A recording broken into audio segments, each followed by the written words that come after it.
It started with a vibration. I was in the middle of clearing out the garage when I heard it, a low, persistent buzz coming from somewhere it absolutely shouldn't have. No one else was home. I followed the sound like a man being pulled by a wire through his own house, every step scratching at my brain harder than the last. It was coming from a pile of old moving boxes stacked sloppily behind the water heater, boxes my wife had sworn she would get to eventually. Buried under layers of meaningless junk, photo albums she never cared about, a broken blender, a winter coat she hadn't worn in years, was a phone. Not hers. Not mine. A burner, cheap and heavy in my hand. The screen flashed with a text, bright and cruel. Tonight. Same hotel. Room 314. Can't stop thinking about you. I didn't need to guess who the message was for. The name flashing at the top of the screen wasn't mine. It was a man's. Blake. Blake. The name was like biting on tinfoil. Sharp. Wrong. Too real. I stood there for a full minute, the sound of my own breathing filling the silent house. The first thing that hit wasn't rage. It was a kind of roaring blankness, a pure white noise of disbelief that made the walls bend inward. The second thing that hit was the memory of the anonymous letter I found wedged in our mailbox 2 days before, written in brutal black letters. I thought you truly knew your wife until an anonymous letter exposed her darkest secrets.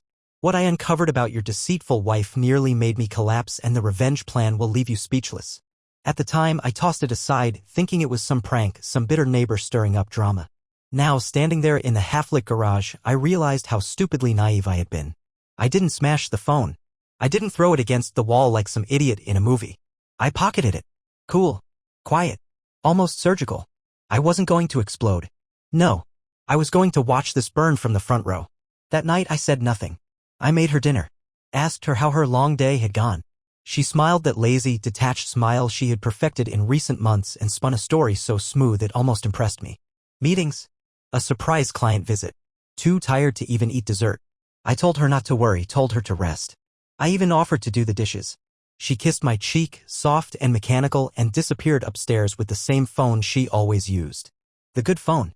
The phone that had no record of Blake, no hotel rooms, no dirty little messages. Hours later, once she was fake snoring in bed, I slipped out. I wasn't guessing anymore. I took her spare set of car keys from the drawer. Opened her trunk.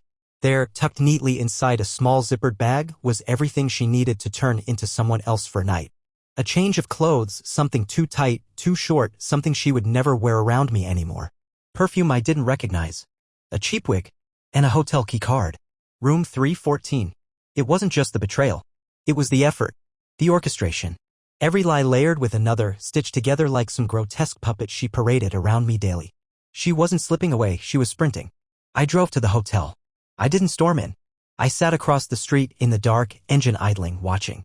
At exactly 9:07 p.m. I saw her. Stepping out of a rideshare, dressed like a stranger, looking around with a quick, guilty flick of her eyes. She didn't see me. She didn't even think I was a possibility. That's how confident she was in her betrayal. I watched her disappear inside the hotel, watched the door swallow her whole. And I stayed there, knuckles grinding into the steering wheel, my mind racing so fast it felt like I could crack open. I didn't follow her in that night. I didn't need to. I had the proof. And the night was just beginning to rot. I didn't sleep that night. I didn't even pretend to. She came home after midnight, silent and barefoot, slipping through the house like a ghost that didn't want to wake the living. I heard the soft thump of her bag hitting the closet floor, the creak of the bathroom door. A quick rinse, a fast scrub of shame.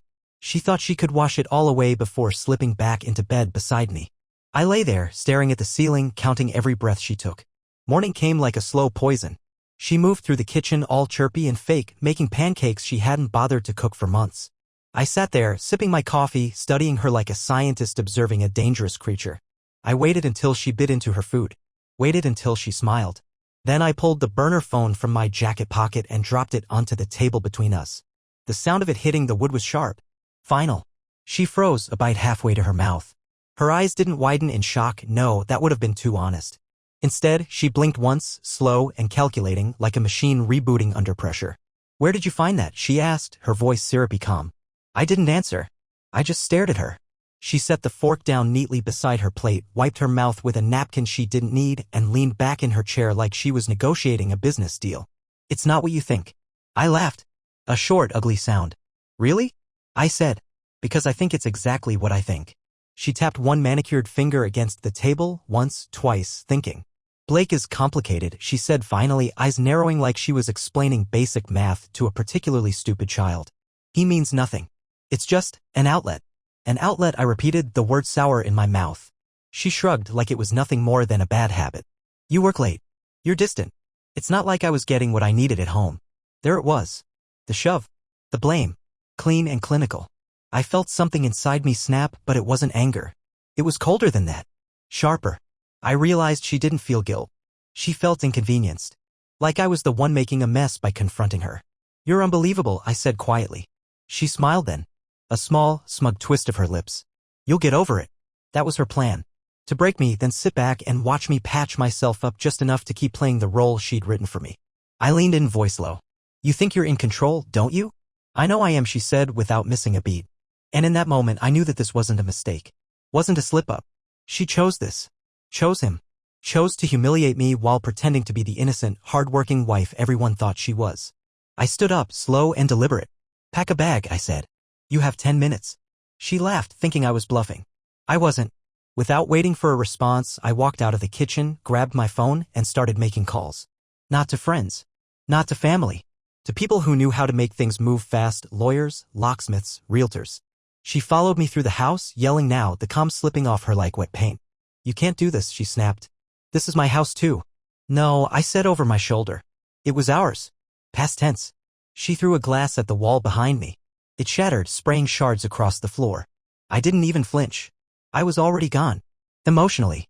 Mentally. Spiritually. She just didn't know it yet. By the time her 10 minutes were up, she was standing in the driveway with a half-zipped suitcase, mascara streaked down her cheeks, still yelling threats she had no power to carry out. I closed the door on her face. Locked it. And for the first time in what felt like years, the house was silent. Except for me. Breathing. Living. And planning the next move. Because if she thought this was over, she had no idea what was coming next. The quiet didn't last. Within hours, she was back. Not knocking, not calling, but hammering on the door like a lunatic, shouting loud enough for the entire neighborhood to hear. Her voice didn't sound hurt. It sounded furious. Like I had stolen something from her, like she was the victim. I watched from the upstairs window, unseen. She banged her fist against the door again, screamed my name, cursed me, demanded to be let in. I stayed silent. Not out of cruelty, but because I needed her to understand that the game had changed. I wasn't playing by her rules anymore. Finally, she gave up, storming down the steps and fumbling with her phone. 15 minutes later, the police showed up. 2 officers, one calm, the other visibly annoyed, approached my door. I opened it before they could knock. Sir, your wife is concerned about her property, the first officer said, trying to sound neutral. Ex-wife, I corrected, my voice as steady as if I was reading the weather report. She doesn't live here anymore. Her name's not on the deed. She took what's hers. Everything else stays. The officers looked at each other, silently weighing how much of their afternoon they were willing to waste on the circus. Mind if we take a quick look? The second one asked. I stepped aside, waving them in like honored guests. She was waiting behind them, arms folded, lips pulled into a bitter sneer. When her eyes met mine, they flashed pure hatred, not sadness, not regret. Just venom. The officers did a quick walkthrough, asked a few half-hearted questions. When they realized there wasn't a single thing she could legally claim, they turned back to her with the kind of practiced indifference that said they were done playing mediator. You need to leave, ma'am, one of them said. This is a civil matter now.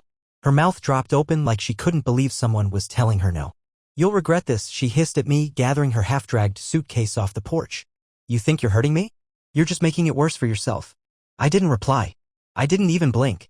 When she finally drove away, tires screeching like some angry teenager, I sat down in the living room and stared at nothing for a long time. It wasn't relief I felt. Not exactly. It was the crushing weight of all the lies finally peeling away. Layer after layer of carefully sculpted betrayals falling into the dirt where they belonged. And under all of it, something new. Clarity. I wasn't just going to survive this. I wasn't going to patch things up and limp forward like a wounded dog. I was going to dismantle every fake, painted piece of the life she built with me. Piece by piece. Starting with Blake. I had his number now after all. And a little message from me was about to tear their little secret world wide open. Not out of anger. Out of precision. I picked up my phone, opened the burner she thought she had hidden so well, and crafted the first text. She's been lying to you, too. Meet me. I'll show you everything. I hit send without hesitation. Then I waited. 10 minutes later, the screen lit up. One word. Where? The trap was set. And she had no idea that by the end of this, Blake would hate her more than I ever could. I didn't choose a coffee shop or some neutral ground where you could sip lattes and pretend nothing mattered. I chose the parking lot of an abandoned strip mall 2 towns over, a dead place, forgotten, just like the version of me that trusted too easily. It was perfect. Wide open. Nothing to hide behind. Nothing to distract from the truth about to detonate. I parked near the middle of the lot under a flickering streetlight. The hum of the dying bulb buzzed like an angry wasp overhead. In the distance, a car pulled in, headlights slicing through the early evening gloom. A black Dodge Charger. Blake. He drove too fast up to my car, tires crunching over broken glass, and jerked to a stop a few spaces away. I watched him get out, tall, cocky, the kind of guy who thought muscles and a smug grin were enough to bulldoze through life. He stalked toward me like he owned the world. Like I was the inconvenience. "You the guy?" he barked as he reached my door. I stepped out slow, hands where he could see them. I wanted him to look at me. Really look. "I'm the husband," I said. For a second, just a flash, something flickered in his eyes, confusion, maybe. Disbelief. Then his face hardened and he scoffed, shaking his head like I was some pathetic joke. "She told me you were separated," he said, tossing the words out like they were obvious, like they should end the conversation. "She lied," I said flatly. "About everything." He folded his arms across his chest. "Yeah? Prove it." I tossed him the burner phone. He caught it by reflex, and when his eyes dropped to the screen lighting up with her latest message, something filthy, something desperate, his whole body stiffened. He scrolled. More messages. Photos. Plans. Words so ugly they practically bled off the screen. I didn't say anything. I didn't have to. I watched his face morph from arrogant smirk to something uglier. Betrayal, disbelief, then a slow, deep-set rage that tightened his mouth into a thin line. "She said she loved me," he muttered, almost too low to hear. I laughed once, dry and sharp. "She said that to me too. Right before sneaking off to your hotel room." He paced away from me, hands raking through his hair like he could tear the betrayal out of his skull if he just clawed hard enough. When he turned back, his face was twisted into something vicious. "What do you want from me?" he demanded. "You want to beat my ass? Get it over with." I shook my head. "I'm not here for that," I said. "I'm here because you deserve to know exactly what kind of person you threw your life at." He stared at me, breathing heavy, trying to calculate the damage. Trying to figure out where to aim the anger ballooning inside him. And then, because fate has a dark sense of humor, her name flashed across the burner again. A new message. "Miss you already. Can't wait for the weekend. Love you." The look on Blake's face was almost pitiful. Almost. "You know what the funniest part is?" I said, voice low and cold. "You're not the only one." He blinked. "What?" "There's another one," I said. "Different phone. Different name. Different city. Found out yesterday." It wasn't even a full lie. I had no proof yet, but given everything I'd uncovered so far, it didn't feel like a stretch. It felt inevitable. Blake's face drained of color. All that swagger, all that cheap confidence, leaking out of him like a punctured tire. "You can keep her," I added, stepping back toward my car. "Or you can wake the hell up and realize you were just her next fool in line." I didn't wait for his answer. Didn't care. I climbed back into my car and pulled away without looking back. In the rearview mirror, I saw him standing there, clutching the burner phone like it was a live grenade. One by one, she was losing them. And I wasn't even close to finished yet. Because I had plans. And the next phase was going to hit a lot closer to home. The next move had to be public. Quiet revenge is satisfying, sure. But public revenge? Watching someone's carefully manufactured image crumble in real time, surrounded by the same people they fooled for years, that's something you only get one shot at. It had to be perfect. She built her reputation like a temple. Sweet, supportive, charming to everyone. The kind of woman you invite to barbecues, PTA meetings, family vacations. Everyone loved her. Everyone thought she was the golden girl who could do no wrong. They didn't know they were worshipping a corpse dressed in designer clothes. I spent the next 2 days gathering what I needed: screenshots, photos, receipts. Anything that painted the real portrait of who she was behind the curtain. It was all there, just waiting for someone to shine a light on it. The opportunity came faster than I expected. Her best friend, Lauren, the kind of woman who never missed a chance to organize a social event if it meant being the center of attention, invited us both to a weekend house party. Casual, just friends, drinks, games, laughs. The usual suburban masquerade. She didn't know I had already kicked my wife out. And my wife, bless her, must have assumed I would either be too broken or too embarrassed to show. She was wrong. I showed up right on time, clean-shaven, calm, wearing the jacket she once said made me look dangerous in a good way. I walked in carrying a bottle of whiskey under one arm and a storm under my skin. The second I stepped through the door, conversations froze. Everyone noticed immediately that she wasn't with me. I smiled politely, made a few jokes, kept things light. Let the tension marinate. Lauren pulled me aside within minutes. Where's Claire? She asked, voice pitched high with fake concern. Claire. That was her name. Not Emily. Not Jessica. Claire. Busy, I said, sipping my drink. Probably at a hotel with Blake. Or maybe Derek. Hard to keep track these days. Lauren blinked, confused, her pretty little world wobbling on its axis. I didn't give her time to recover. I pulled out my phone, opened the album marked Claire Unfiltered, and handed it to her. Photo after photo. Message after message. Dates, times, hotel receipts with her name neatly printed across the top. I watched Lauren's face collapse, all the color draining out as she scrolled through the evidence like someone paging through a horror story they couldn't look away from. I thought you should see, I said quietly. Since she loves to brag about how close you two are. Lauren just stood there, mouth opening and closing, no sound coming out. Word spread like gasoline meeting flame. Within an hour, everyone at that party knew. Every fake laugh Claire had ever forced. Every lie she wrapped herself in. Every facade she used to prop up her perfect life shattered under the weight of truth.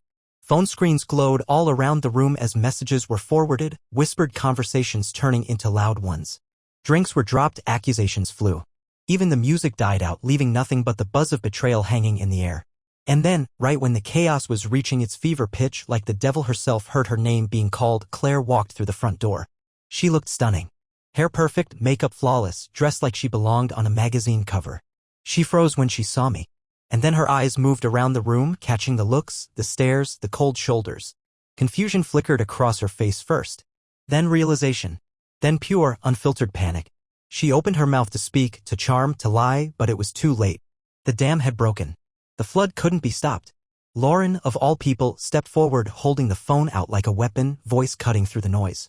You disgust me, she said. You used us. All of us. Claire tried to laugh it off, tried to play the victim, but nobody was buying it. Not anymore. Her hands trembled. Her eyes darted, searching for someone, anyone, to defend her.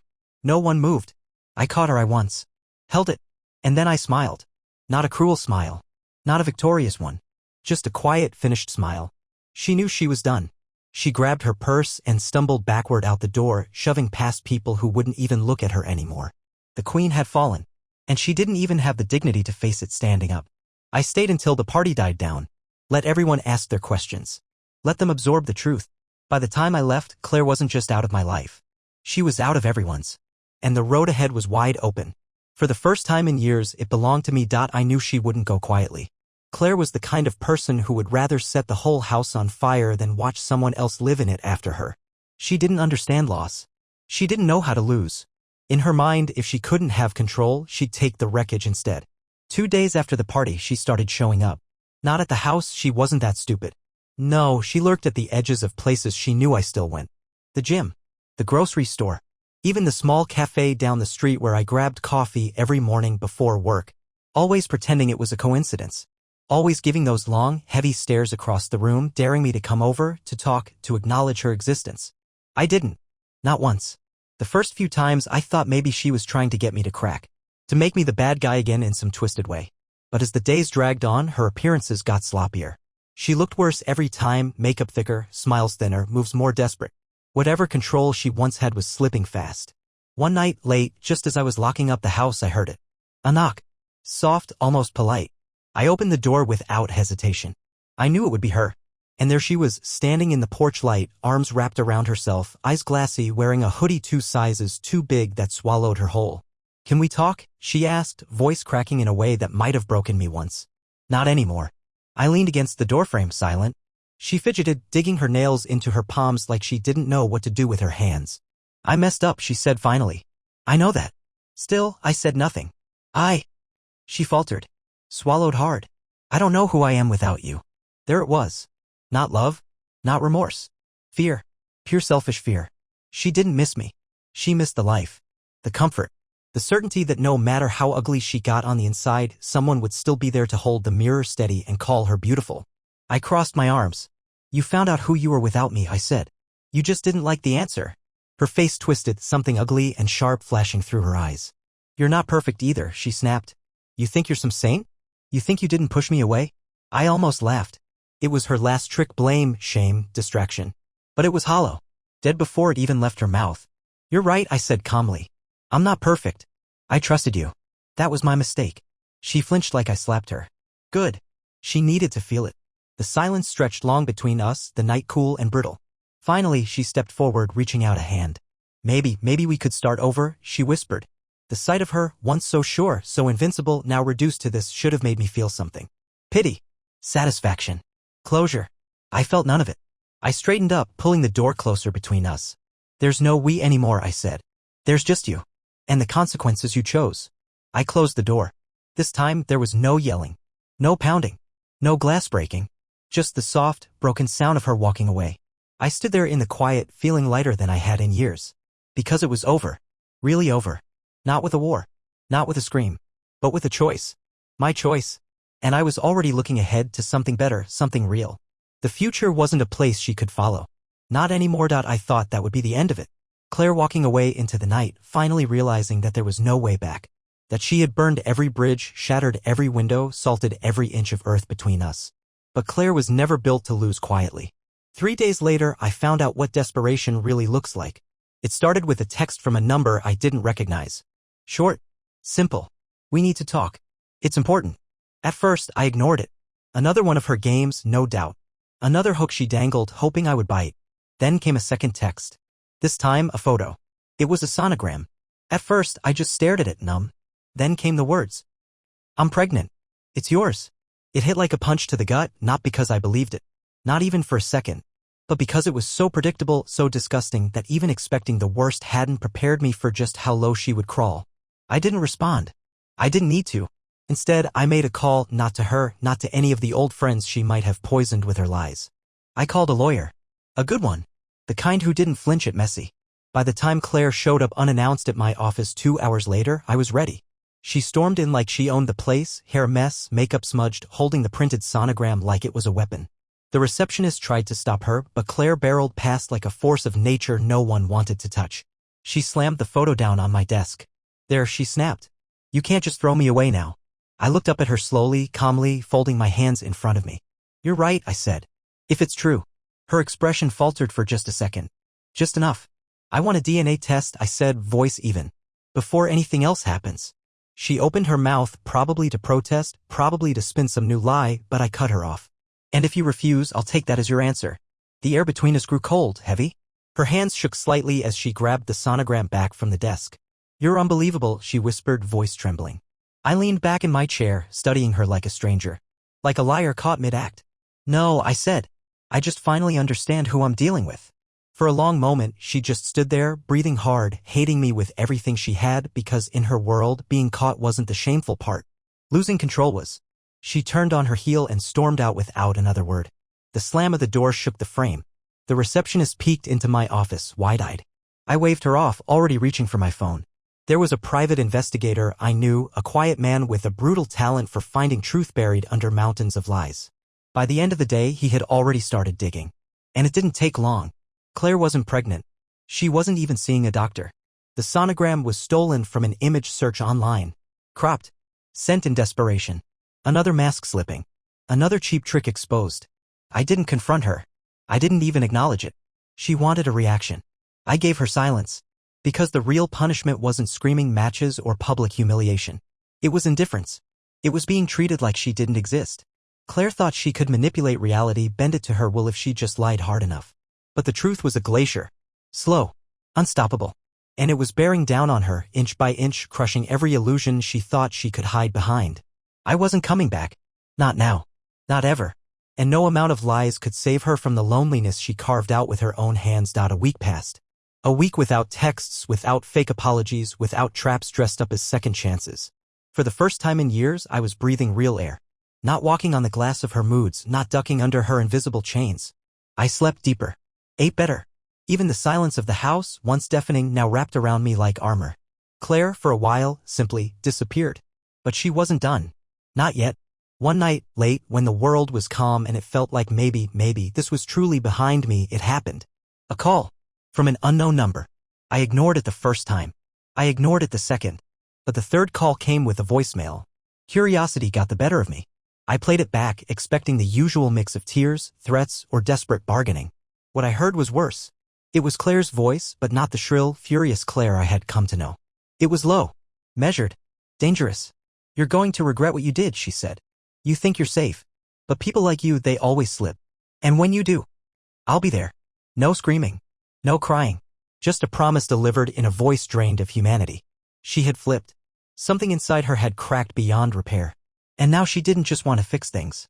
She wanted revenge. I could have gone to the police, filed a report. But I knew Claire. This wasn't about violence. She wasn't the type to throw punches.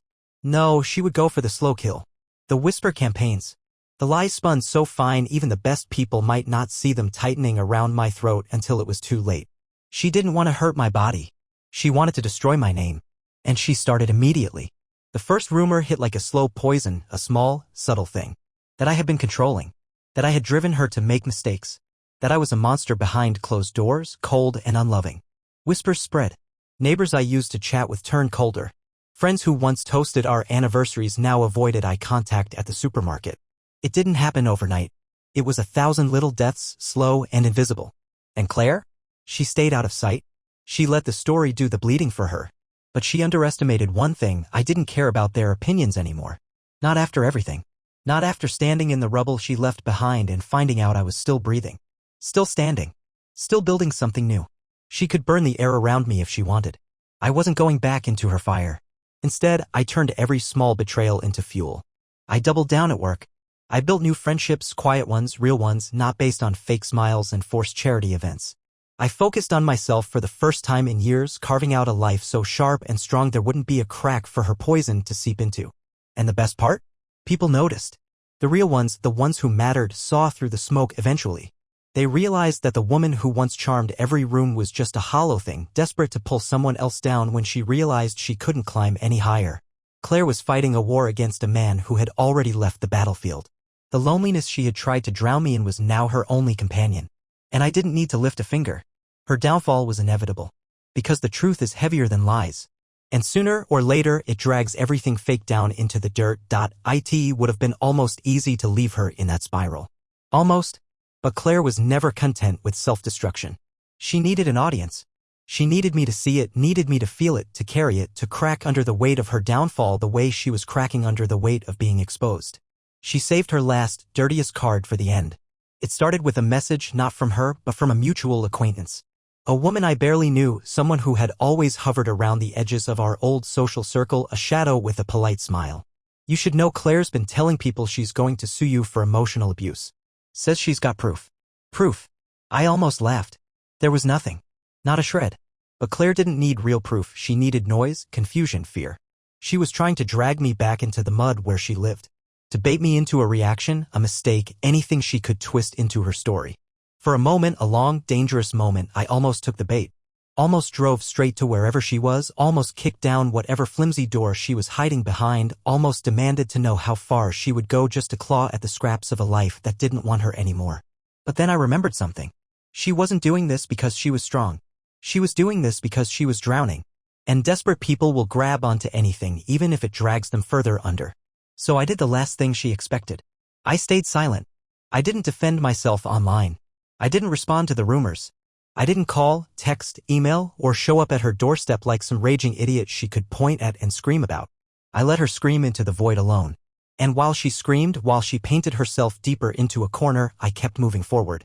Lawyers made it clear, without evidence, her threats were just that, empty noise. Any lawsuit would collapse before it even made it past the courthouse doors. Friends who mattered, the ones who knew me, the ones who saw the truth under the shiny surface, stayed. Quietly. Steadily. And Claire? Claire's own desperation became the rope she hung herself with. People got tired of the endless drama. The endless lies. The endless victimhood that always, somehow, left her at the center of every burning wreck she touched. One by one, the people who had defended her turned away. She moved out of town quietly not long after. No big farewell parties. No tearful goodbyes. No banners or photo collages celebrating her new chapter. Just a silent, shamed retreat into a smaller life, a smaller world, a smaller story than the one she had tried to carve at my expense. The kind of ending she deserved. I heard through a distant acquaintance that she was working at a job she hated, living in a cramped apartment with peeling paint and neighbors who didn't even bother to learn her name.